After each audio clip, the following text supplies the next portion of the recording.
The Ford Bronco is finally here and it is really good. It's also no secret exactly whose lunch money it's coming after, the Jeep Wranglers. And I'll be honest with you, there are at least a few ways this thing has the upper hand, but there are a bunch that still favor the Wrangler. So let's take a look at 3 ways this thing is better than the Jeep Wrangler and 3 ways it isn't. For more expert car reviews, don't forget to share our channel and subscribe so you can catch some of this and maybe even a little of that. These two may be very similar off-road machines, but one of the biggest ways they differ is in the ways they drive.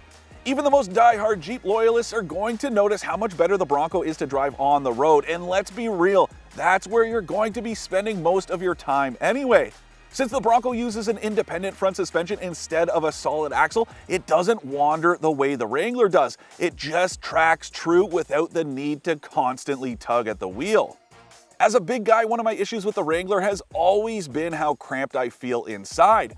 The stumpy little dash leaves me way too close to the windshield when I'm in a proper seating position, and I also find I'm a little too close to the person next to me, so we're always fighting for elbow room on the console bin. But the Bronco has all the space you could want in an SUV like this, and it's obvious from inside that it's based on a mid-sized truck. Okay, you might think this one's a little specific, but to me, if you're driving an off-roader that you could pull the doors off, you should be able to do it safely. I've always been hung up on the way the Wrangler's mirrors are attached to the doors themselves, but the Bronco team bolted these ones right to the body. That way, if you do decide to take the doors off, you can still use the factory mirrors. Safety first, folks. Okay, if you really want to take your Wrangler's doors off the safe way, there are tons of mirror kits out there, but that's because there's an entire corner of the aftermarket industry dedicated to this Jeep thing. Obviously, it doesn't just stop at mirrors, and you can get lift kits, performance adders, styling upgrades, you name it.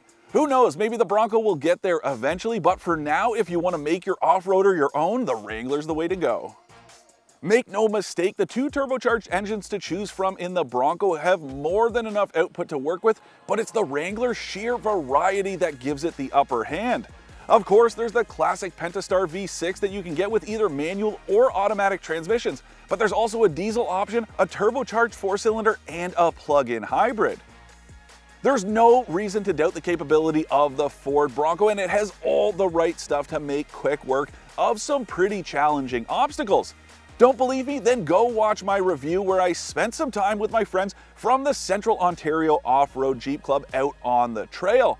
But there's something to be said about the Wrangler's years of proven capability.